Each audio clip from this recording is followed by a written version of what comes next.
Panthers and Rangers return to Madison Square Garden for game number 5. Guys, the series all tied up at 2 games apiece.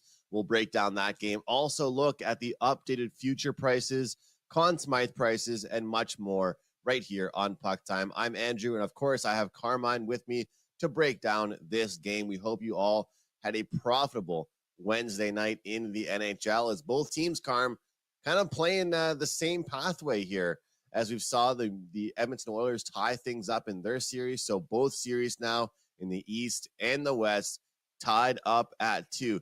Now, the NHL is not like the NBA. Okay, I know there's been some injuries. But we've got some really close series. You're not going to see a sweep in the NHL in the conference final. It's way too competitive. I love it. And it looks like we might see at least game 6 and definitely maybe some game 7s here, Carm. What do you think? What a great series we have here in the East tonight as it goes back to New York. I'm perfectly happy with 2 game 7s, Andrew, and we know we're getting to 6 in both, so it's not a stretch to see game 7s in either one. Like what better than we talked about four good teams. What better than to have like a game 7, whether it's a game 7 in Dallas, a game 7 in New York at Madison Square Garden. I think it be absolutely fantastic. We'll see how it shakes out in the end, Andrew. But as far as tonight's game goes, um, we saw it. I mean, I was willing to draw a line through that game 3, a high scoring game, 5-4, goes to overtime. I just couldn't understand how there were so many goals scored in that game. And and the analytics at least back the fact that it shouldn't have been a high scoring game. I came up with a bet on the under in game 4. I'm pretty happy with it. 3 of 4 games in the series have stayed under the total. You look um, at Florida. I think their last 4 games on the road have all stayed under the total as well too, averaging 3.5 total goals scored in those games. Both games in New York, games 1 and 2, 3-goal games in both. So chalk up game 3 to just random luck on and over. I think if you had the under in that game, it was probably the right play. I think taking the under in every single game in this series, and that includes the dreaded elimination games, Andrew, that I know you love, for some scoring. I just don't see it. They've done a great job, the Florida that is, of shutting down that number 1 line, Zibanejad, Kreider. Any of the scoring is coming from the Rangers is coming from that second line, Trocheck, Lafreniere, who's having a very good playoffs, man. This guy could have scored and could have changed how that game went, how that game 4 went. But they're doing a very good job of shutting them down. That's what Florida did last year in their run to the playoffs, and they're doing it again. Um, I think you have to lean on Florida here. The books are making you pay for Florida tonight, which is a bit of a surprise. I thought this was going to be like 110 both ways when the number came out. And then I see Florida at minus 125. I'm like, oh man, okay. Um, I know it doesn't sound like much, guys, if you're for those of you tuning in, but I'd rather lay 10 on anybody who practices bankroll management or does this as a living as opposed to as a hobby would rather pay 110 than 125. It just makes absolute sense. I'm going with Florida here, Andrew. They've got a bit of a momentum going. Everything could have been against them in that 4th game. They needed to win that game. They won that game. Now they're heading back to New York, where they played 2 very good games. Shut them out in the first. Second game went to OT. I think they've been the better team in all 4 games. Sorry, Ranger fans. It's just true. You guys haven't played up to 100%. If you play your best, it's good enough. It's good enough to beat Florida, but they haven't done it. Andrew, I just haven't seen the Rangers play their best game. And I don't know if it's them or just Florida makes you look like you're not playing your best game. That said, obviously the better goalie is in New York with Shesterkin. I'd rather have Shesterkin in goal than Bobrovsky, but Bobrovsky's a very good goalie in his own right. Give me the Florida Panthers tonight. Florida, I'm going to try and find the cheapest price I can get on them, but I do like the Panthers tonight. Yeah, Carmen, I saw the early openers showed minus 115 for Florida, and then of course it just jet off to minus 120, and then the most spots now showing us minus 125s. Pinnacle is floating around minus 120 still. But yeah, as you mentioned, the respect the Florida Panthers are getting from the marketplace, and I think that we spoke about it, how the Panthers deserve to win probably game 3, and they didn't. And then they go ahead and actually end up winning game 4 and tying the series up and evening things up here. The way you started it, though, Carm, the way you started your discussion is kind of the way I really agree with you, is the fact that this series, especially shifting back to MSG, shifting back to New York, getting the last change opportunity, playing in front of their home crowd, to me, the only way this team is successful, I've realized, is unders. If you told me this game finished 5-3 tonight, I would tell you Florida won. If you told me it finished 4-1, I would tell you Florida won. If you told me it finished 6-2, I would tell you Florida won it. If you told me tonight's game finished 2-1, empty net goal made it 3-1, I would tell you the New York Rangers were the team that won tonight's game. Look, these guys, they haven't been playing their best. They have been getting shut down, the top players, and that's definitely a problem. But I think that we've all realized that with the pace the Panthers play at, the way they get behind the defenseman, they can work from behind the net and create chances. New York needs to make this a very, very boring and low event type of game. I'm not saying they don't have the same skill, but I feel like people are forgetting the talent of the Panthers. The shot that Reinhart had that went off the bar and down, perfect shot. For Hagee out there doing what he always does. Barkov is having himself a great playoffs. I mentioned him last show, plus 190, power play point. The power play points will be good for both these teams, even if I do expect a low-scoring game. So here's what I found here, Carm. I do like the under 5.5. I kind of lean towards the same side as you, but I found this really interesting. If the game stays low scoring, I am actually a full believer that the game could be 2-2 and the next goal wins, or it could be 2-1 for Florida and then an empty net happens. Or we could see the Rangers come out and have their best performance of the series because they haven't deserved to win the last 2 games. I kind of like goals against under 2.5 for Igor Shesterkin at plus 110. The Rangers haven't been the best team in this series. They haven't looked great over their last couple games. But I think this is the best game we're going to see from the New York Rangers. I think out of both the series, Edmonton and Dallas, I actually have more faith this series goes 7 games than I do with the other series, although both of them, with how tight these matchups are, they have the potential to go 7.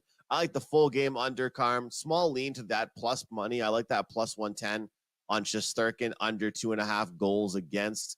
It takes away the empty net factor. You're just worrying about the goaltender in itself. And we'll get to the props in a second, Carm, but I wanted to mention before I throw it to you, you talked about Zibanejad not playing well, Kreider not playing well, that top line. Zibanejad under 0.5 point, so to not score a point, has hit in 4 of his last 5 games. That price is plus 140. And as far as Chris Kreider, 4 of his last 5 games without a point, that's plus 105. And I'm not sure if you guys out there, and Carm, if you saw the quote from Matthew Tkachuk when Kreider took the mouthguard out of his mouth and threw it away. Tkachuk said to the media that was the most impact he had on the game all night. Said he wasn't doing much. That's all he's been doing to contribute. So the Rangers need a big night tonight, man. And I'm thinking we're going to see it as far as their defense goes, at least. So I'm really locked in on unders for tonight. Andrew, listen, I get it. I mean, again, we're not disparaging the New York Rangers. I think we're looking at Florida's just playing extremely well. You can't discount the fact that the Rangers only lost 11 games at home during the regular season. and have dropped, I think, only 2 in the playoffs, one to Carolina and game 1 against Florida. 13 games at home all season long, this team has lost. That is a fantastic home record, and it's why they won the President's Trophy. It's why they're within 2 wins, as are Florida, of making it to the Stanley Cup Finals. So um, I don't believe for a minute that Florida is going to go in there and roll them. I think, as you said, I think it's going to be another tight game. I just think that Florida's experience and the fact that they've been able to shut down top lines is what's fueling this team on their playoff run, and they've got that experience from making that run last year. The leaders are the guys, Andrew. Like to Chuck, the guys in the dressing room, on the ice, that make this team, and that's what he does. They win their game. He's got his team heading to the dressing room right away, and it's like, let's go, guys. Let's start prepping for the next game. You want to see that. I want to see the guys from the Rangers show up tonight. I want to see Zibanejad.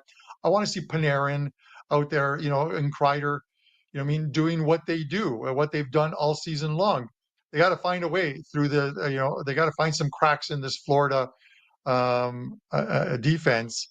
Do they find enough to get the win tonight? Or that's why they play the games, man. We're gonna have to wait and see. But my lean is Florida here. I just don't like the price, Andrew. And I'm looking across the WagerTalk live lines, and I mentioned to you guys, to always look at it. Andrew, as you mentioned, that line opened up at 115. Across the board, the cheapest price you can find on the WagerTalk live lines is at the sports book at Westgate, minus 120. Circa's got it at 124. Everyone else has got it, in that 125 range, and bookmakers hiked it up a bit to like 127. The total has taken the most of the action. It is now at some places it's 5.5 under 40 is the VIG. Our consensus is at minus 35. Andrew, if they keep pounding this under, does this line go to like 5 plus 120 on the over? Because that's the next step from minus 40 or minus 45 on the under. Normally, it's the next step from minus 40. The next step is it goes down half a goal. We see a 5, and it's plus money on the over. Minus money on the over. So like minus 125, minus 120 on the over. That's the next step. So if you like the under, you might as well take it now, because I don't see that price improving, and you could lose half a goal in this one. And as you said, Andrew, a 2-2 game that goes to OT makes that under a winner. If you got 5.5, it's a push. Obviously, the math checks out. If you're taking a 5, I would stay off of 5. I would only take the 5 if you like the over. If you like the over, then wait for this number to drop to 5 and bet the over. I can't remember the last time we saw a 5, Carm. I know we have seen them out there in the past. I can't remember the last time we saw them, but I think, you know what? The time that we might have seen them the most is during the playoffs. The type of hockey we're talking about right now, and you mentioned there's only one way this is getting bet right now, and that's the under. People really like the under in this game. And speaking of unders, Carm, a lot of times under means, well, a lot of good saves, but it also means fewer shots on goal. So as of right now, here's an updated number, a couple guys to look out for as far as this series as a whole, as we approach game 5, that have not been shooting the puck very often. Chris Kreider, under 2.5 shots on goal, minus 125.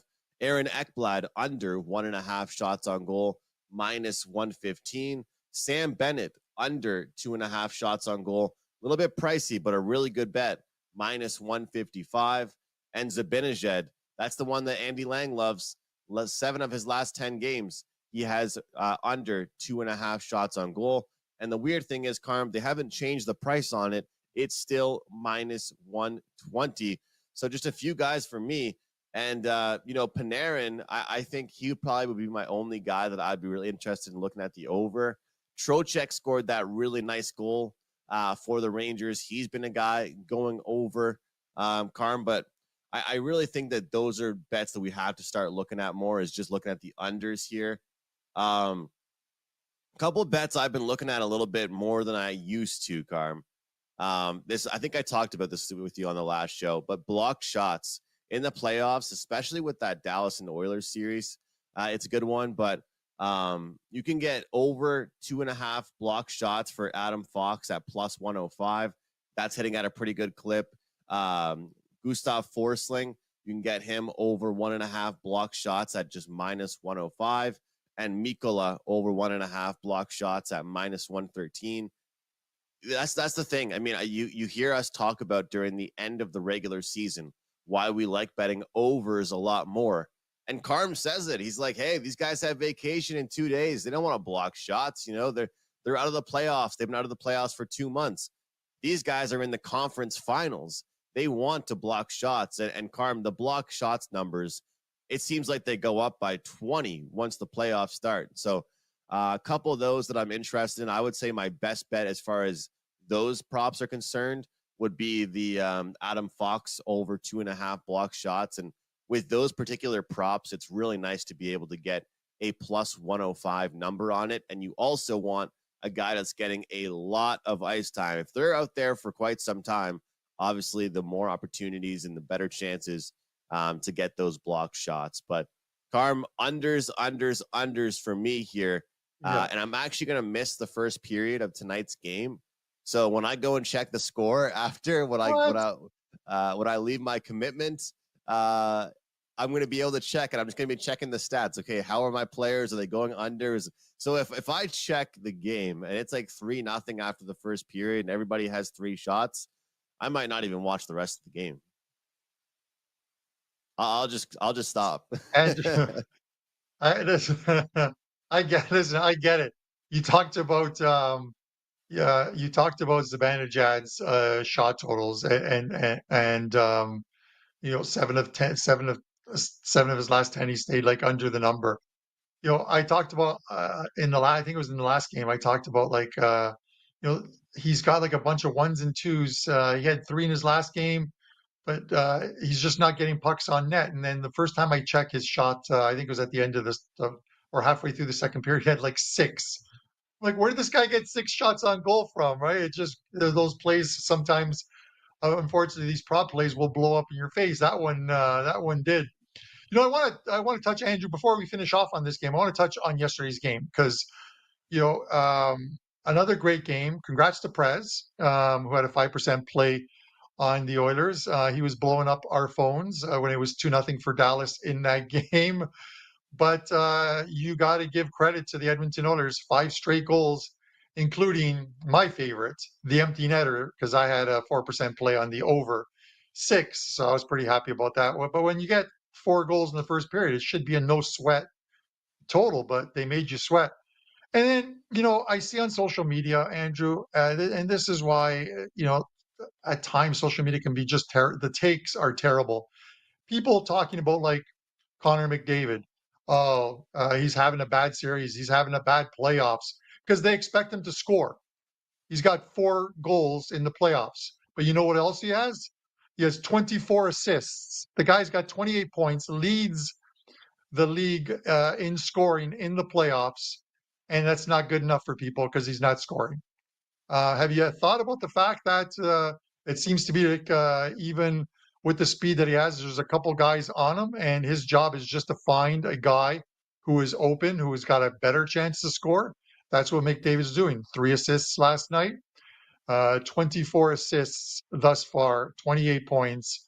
Got to stop with the Connor McDavid chatter that you pay a premium on him or for his points or what have you. Of course, you're going to pay a premium on him. He's the best player in the league right now, arguably the best player. You can make points for other guys, but he's having a great playoffs. And Andrew, I think we'd love to see him in the Stanley Cup Finals, win or lose. But I think the Jamie Benn and the Dallas Stars have something to say about that. Game 5 is going to be epic. It's going to be great. Going back to Dallas, of course, and what a series, Carm. Honestly, I love when a team can take a punch right to the face and just come back and fight back. And the thing is, the Oilers, they didn't wait until they came out in the second period and responded. No, they didn't want to wait that long. They responded in the first period. They went down early. It was down 2-0. It wasn't looking good. Oilers fans, Oilers bettors were not happy, and they end up coming back in the game, not just in the first period, but in the next 5 to 10 minutes after that happened. And to me, that was really impressive, Carm. That's, to me, what was really impressive. When the Dallas Stars were down the previous game, they came out strong in the second period and scored 3 goals. The Edmonton Oilers, they didn't wait until the second period. They got the job done in the first period with that comeback. It was super exciting. And I'll tell you what, if you're a fan of betting these top-notch players, well, right now, people that are trends bettors in the Edmonton and Dallas series are just having a dream, because Wyatt Johnston just continues to score. McDavid over 1.5 points seems to be the best bet on the board consistently. Draisaitl power play point is hitting like 90% of the time right now. And Zach Hyman continues to play well as well. Carm, we're seeing updated numbers right now, plus 235 for the Panthers, 255 for the Dallas Stars, Oilers 275, Rangers plus 370 is what I'm seeing here. Funny enough, actually, right underneath that, I'm seeing odds for the next season. And then we've got our good buddy Jake Ottinger 6-1 as far as the Conn Smythe Trophy. McDavid plus 550, Shesterkin plus 500. And Barkov is now the leader at plus 750 as far as the Conn Smythe Trophy for the Panthers. So that's the biggest shift. That's the biggest shift we've seen. At first, Bobrovsky, Shesterkin, Ottinger, pretty much it was going to be, unless Edmonton won the cup, it was going to be a goalie that won the Conn Smythe Trophy. Well, Barkov said, hey, watch out now. I'm the captain. Get me in this series, and he's done a great job as well. So now he is the favorited Florida Panther to win it. So for everybody out there right now, what the odds makers are telling you here, Barkov plus 750 to win the Conn Smythe Trophy, Panthers plus 235. Carm, you could sprinkle on both Barkov and Bobrovsky to win the Conn Smythe, and you're still getting a hell of a lot better of a price than the plus 235 they're giving you to win the Stanley Cup. Any thoughts for you before we close the show on futures for the NHL?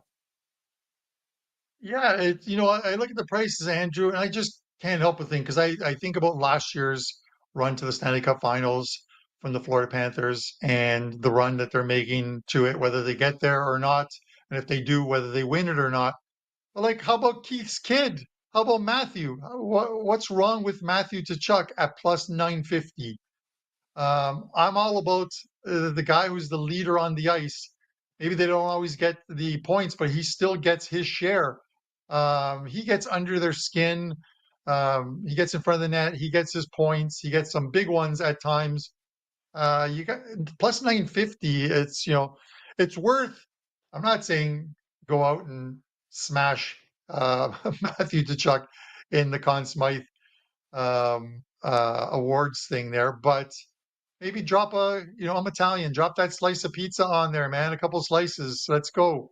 Uh, could put a couple on there. Plus 950 just seems awfully attractive. But again, in order to cash that ticket, they got to get back to the Rangers, number one.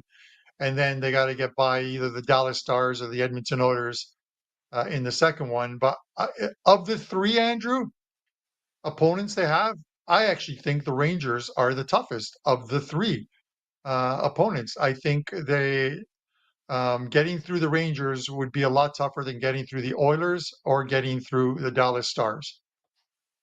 That's my opinion. Whether it's popular or not, that's the way I look at it. Sorry, Stars fans. I love you guys. Sorry, Oiler fans, and Canadian fans, of course. But Matthew Tkachuk plus 950. After the show's over, I'm going to put a couple slices on him, Andrew.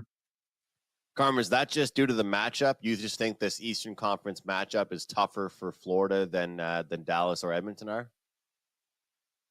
Yeah, I think so. Florida's going to have If it's the Dallas Stars, Dallas will have. If it was Dallas and Florida, I believe Dallas has home ice. Correct me if I'm wrong in that one. And if it's the Edmonton Oilers and Florida, then I think the Florida Panthers have home ice. Correct me if I'm wrong, guys in the chat, and let me know. And of course, New if it York is the had Rangers versus either one of they those won the two, it's the Rangers who have home ice throughout the playoffs. yeah, because they won the President's Trophy, right? So doesn't that mean that they had the most points in the league? Yeah, the So Rangers did. The Rangers won the yeah, so the Rangers so will they'll have have home home ice ice. throughout, but Yeah. but I'm talking about like Florida. I Oh believe yeah. that I think Dallas finished with more points than Florida, but Florida finished with more than Edmonton. Again, correct me if I'm wrong. Leave a message in the chat afterwards, but I'm pretty sure that that's where we stand as far as that one goes. Well, Carm, I'm excited, and I'll continue to tell people, if you want to get in on the futures market right now, the Conn Smythe Trophy winner is the best way to do it. You can still make money on some of these guys, and Carm, I'll tell you what. And you want to live in the moment, because this price was a hell of a lot better than it is right now. But how is Wyatt Johnston still 20-1? I mean, to me, Wyatt Johnston, if you look at it, Jake Ottinger has always been the guy for me for the Dallas Stars. He's been the guy. But at his age and for the ice time he gets, what Wyatt Johnston has brought to the Dallas Stars at 20-1, if Dallas wins the next game, that price drops. If he scores another goal and they win that game, that price drops. To me, Wyatt Johnston is a really, really good look. The fact of the matter is, his number is 20-1, and we're taking a look at guys like Heiskanen at 9-1. I don't see a defenseman winning with this class, because on certain teams like Dallas, it's either going to be a forward that really stepped up, or it's going to be their goaltender that played extremely well. I think it takes a hell of a lot for them to give the award for a defenseman. Wyatt Johnston 20-1 is my sprinkle. Carm likes Kachuk at a really good price there. So those would be our two sprinkles there. We got Kachuk. You can get close to 10-1 on that one. And then, of course, the Wyatt Johnston 20-1. Carm, anything for you tonight? Anything else to worth mentioning? And if not, what do you have going on for clients? I want to, first of all, I'm loving some of the chat that we're having today. I want to welcome some of the guys into it. Fortnite, haven't seen you in a while. Welcome back, Mike Lawson. Those guys are in the YouTube, I think, Shorts one. Russell, of course. Nebraska knows. The boss was in there. Nick's in there. Russell's like, this damn President's Trophy thing is jinxed. He absolutely hates the President's Trophy. But yeah, so so the Rangers finished with 114 points, 113 for Dallas, and then Florida was next, and then Edmonton. So Rangers would have home ice throughout. Florida would have home ice over the Oilers, I believe, only, and Dallas would have home ice over Florida if we're going by points as far as that goes. I'm going to have a contest up. So we're going to do a contest for tonight's game. Do not, if you guys are listening, please, to this live one, don't put it in the live chat. Put it in the comment section. As soon as we go off air, this this video is posted and the comment section is then opened. You can drop it in there. Let us know who wins tonight and what the final score is. Now, if you get it right, you don't win a T-shirt. I'm going to pick somebody out of all the people who respond in the comment section once this video is posted. Russell, I'm going to tell you right now, because you're a Rangers fan, you are disqualified from taking part in this contest, because I am giving you a PuckTime jersey, so a T-shirt. So reach Wow. out to me on Twitter, send me a DM. I'm going to get one over to you, man. You've been with us all season long. You are a diehard. Just let me know what size you want, and I will get you a PuckTime T-shirt out to you. It'll be a Goldfish T-shirt. For the rest of you, just drop a comment in the comment section below. If you haven't subscribed, do one there as well. Andrew, since we talked about this game, let's talk about what we have up at WagerTalk. Right now, guys, one baseball play up for clients. It's part of the All Access package. 4% best bet in tonight's NHL game. No props. We're going to try and go back to back with a couple of big 4% winners in the playoffs. And then a Champions League card, which is up for Saturday. Wembley Stadium, Borussia Dortmund, Real Madrid. I do this every year. I put up a play and a whole bunch of prop bets in one package. And as a thank you to the customers, it's only $1. It's the cheapest package you're going to get at WagerTalk. And it's a thank you to you guys. And hopefully we make some money and then you guys can follow along for the summer Euro tournaments. Really looking forward to those tournaments. I'm off to Vegas, June 19th, Andrew. So I'll probably watch some Stanley Cup action in Vegas if it's still going on by that time. Not a bad place to be. Not a bad place to be at all, to cash some tickets across the board, on the ice, on the pitch. Yeah, man, I wish I was joining you, Carm. I don't think I'll be making it out this summer. I'm going to Vegas for a bachelor party in about half a year. So that's going to be all I need for my Vegas trips, I think, for the next little while. But Carm, I'm super excited for this weekend. Actually, there's a massive UFC betting card. I can't wait. Pay-per-view, Islam Makhachev versus Dustin Poirier. I've got a big 5% play being loaded today, this afternoon, on the UFC card. So you guys can check that out in about 2 hours' time. Get my favorite play. And within that package as well, you can also get everything else I have to offer. Best bet going this afternoon in the MLB. A few prop plays for tonight's NHL game, but you guys already heard all my bets in the NHL for tonight. And as far as the CFL, guys, code AMCFL. You guys can use that code to take $50 off. AMCFL. Take $50 off my early bird package. And guys, do not forget, it is $2 Thursday over at sportsmemo.com. We've got Cajun Sports on a crazy 20-2 MLB run, so do not miss out on that. Make sure you as well, not just heading over to wagertalk.com, but you're also heading over to sportsmemo.com.